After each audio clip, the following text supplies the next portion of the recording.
very proud that we built a product that gets 170 million people a day, 4 million Canadians, 30% of them women, a day. Don't you believe that those 4 million Canadians coming every day to our site, if they see something so heinous and criminal like that, wouldn't they be calling the police? Wouldn't the police lines and the RCMP would be nonstop ringing? MindGeek Week, myself and David are Canadians, residents of Montreal. We are minority shareholders of the company. The majority shareholder, owning over 50% of the company, is a European national residing outside of Canada. The structure of the company has been European for 10 years. Who is the European national? His name is Bernd Bergmeyer, and he owns over 50%. You claim that a MindGeek employee visually inspects each and every piece of content before it is uploaded. You say that MindGeek employs 1,800 people. According to your own report, 2.8 hours worth of content is uploaded every minute to your site, which means over 160 hours are uploaded in 1 hour. And over the course of each of your 1,800 employees, standard 7.5-hour shift, 1,260 hours of content is uploaded. How is that possible that even if every employee was dedicated to content moderation, that they would be able to review 1,260 hours worth of content?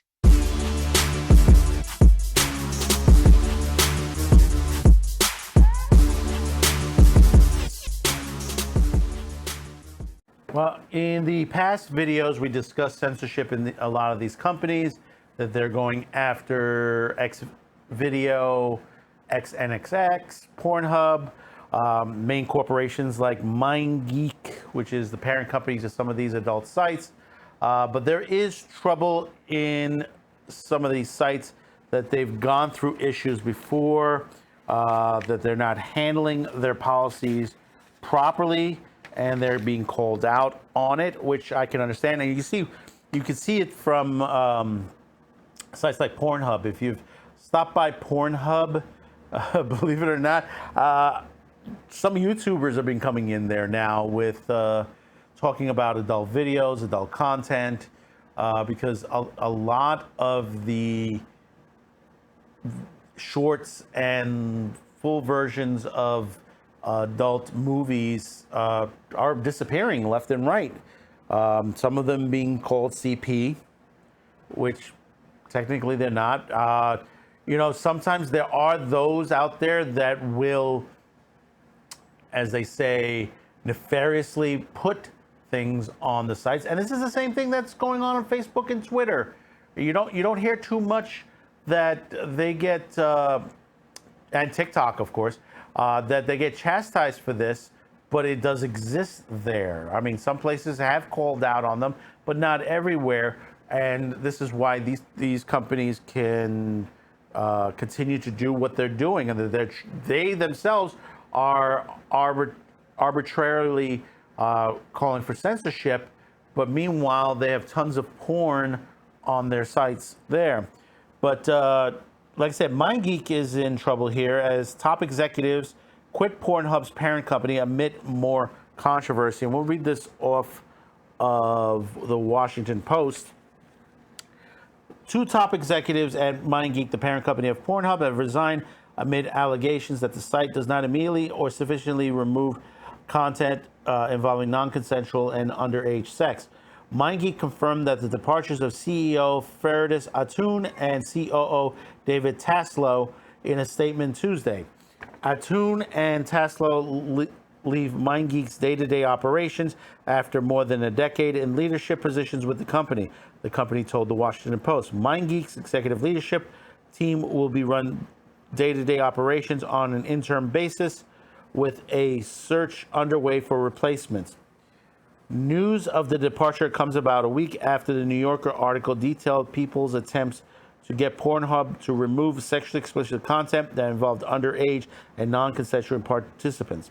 Announcements of the departure is not related to the piece, MindGeek told the Post.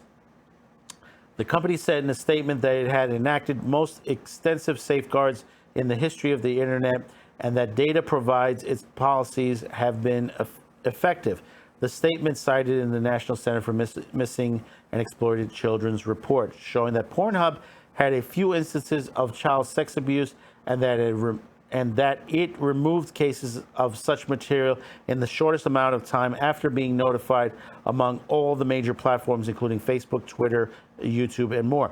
See, and that's the thing. They have been doing their job. They've ramped up the situation where they're trying to catch this all. You're not going to catch it, every piece of it, all at one time. It's a very difficult job.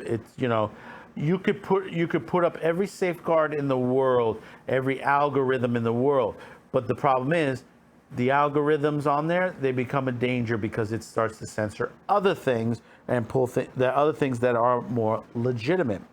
The New Yorker had the opportunity to seriously evaluate what works in fighting illegal material on the internet by looking at the facts, comparing the policies of platforms, and studying the results. MindGeek's statement said, instead, they choose to ignore the fact that MindGeek has more comprehensive and effective policies than any other major platform on the internet, and has decided to peddle the same gross mischaracterization that anti-porn extremists has spewed for decades. Alana Evans, president of the Adult Performers Artists Guild, a union for adult performers, said entertainers are stunned by the news of the departures because such resignations are typically come as a result of bad press or a scandal. The timing is kind of out of the blue, Evans told the Post, but added that she thinks that the resignations were tied to the New Yorker piece. MindGeek has fought lawsuits and negative articles in the past. In December 2020, MasterCard, Visa, and Discovery blocked customers from using their credit cards on PornHub's website after the New York Times published an opinion piece accusing PornHub of being rife with non-consensual and child abuse material. The New Yorker piece, which Evans calls a hit job, quotes multiple organizations such as the National Center of Exploitations and Exodus Cry that have been at the forefront of pushing legislation and corporate decisions to make it hard for sex workers to earn a living. And that's what it is. This is coming from, and there's a little bit more toward it, and I would suggest you to go out and read this. As I said in the other videos, you have Puritans out there, you have politicians that are ramping up basically for censorship. Now, you may ask yourself, is CP being uploaded to these sites? Yeah. Can they be stopped? Yes and no. Here's the situation. As much as you can ramp up and do the best you can, there's always going to get a video to get out. You've seen, and let's take this to a different level. You've seen videos on Facebook Live and on YouTube of crimes, of school shooters, of people murdering others or torturing people that gets across the people monitoring these sites, and it happens. They do eventually take it down, but sometimes the damage is done to the nature. Now, you have these organizations, and for those of you who may have commented in the past video says that this can't happen in our country in a situation like that, look at the agencies that are doing that. National Center on Sexual Exploitation and Exodus Cry. These are organizations that want to ban porn straight out. They want to ban sex off of television. They want to ban it off movies. They want to ban it off the internet. They want to get rid of the adult industry. They want to get rid of the anime industry. All of this. This is pure censorship. These are the Puritans and politicians that want to do this. They're going to use the media, sites like the New Yorker, like the Washington Post, like many others, to do their bidding. You'll see a lot of these articles. And it gets to the point. Now, understand, don't really know why these two top executives have stepped down. There's nothing that said there that basically, to the point that they're responsible 100%, which, of course, anything that goes wrong on these sites, they are responsible. But understand there's a point where, the criticism gets to a point where, you just basically can't sleep anymore because you don't know if your company's going to end that the authorities are going to raid your company the next day. And you think that can't happen? It can. I told you the story from years ago, when I worked in the duplication editing end of the adult industry.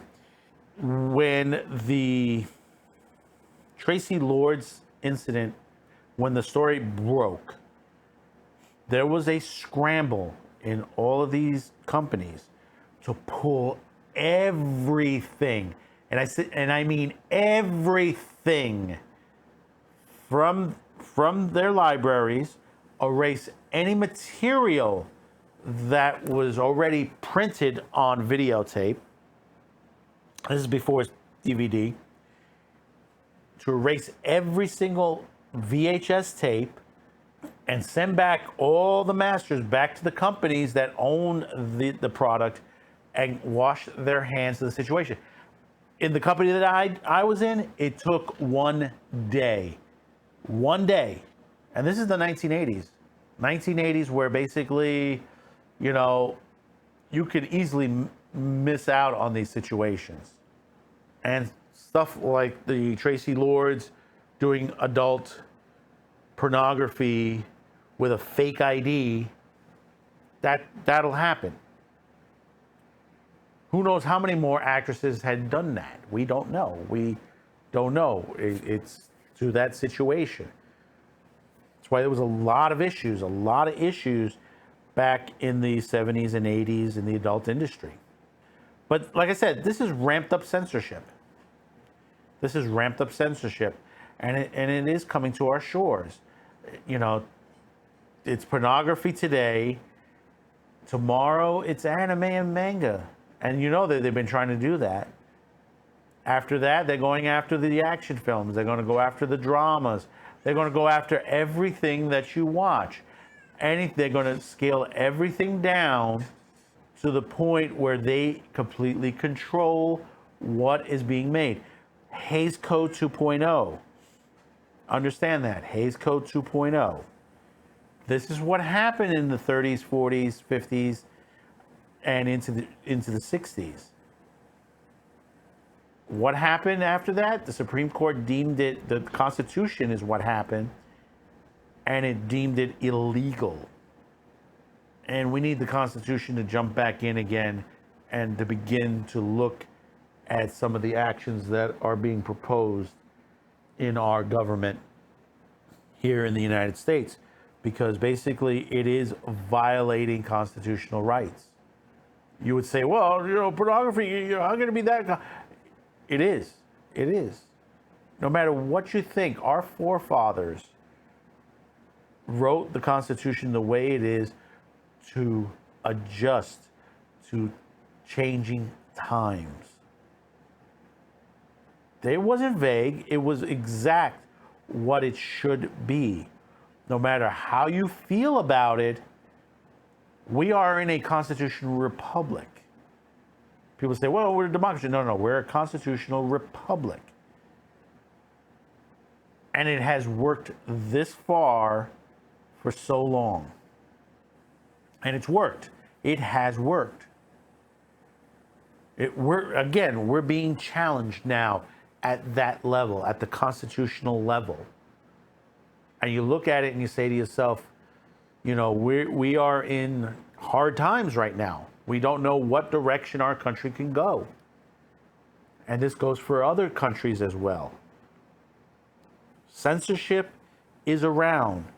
There are court cases that are being heard right now to censor. We had a story that certain sites are being blocked on their ISPs. Now, this court, the judgment, I believe, is being appealed right now, and hopefully that this will be heard by a higher court and stopped. If you haven't seen that video yet, we have it down on the line. It was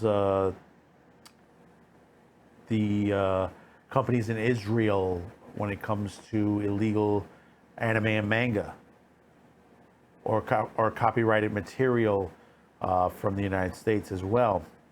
And those sites are blocked. But as far as I've seen so far, the couple of sites that I've seen, they're still available on the ISPs. So I think a lot of the internet companies have had second thoughts to the situation for blocking them and not blocking them. So we'll see what happens next as far as what's going on over at MindGeek. Comment as you feel, subscribe, like, share, and we'll see you on the next one. Thank you for tuning in, and bye-bye now.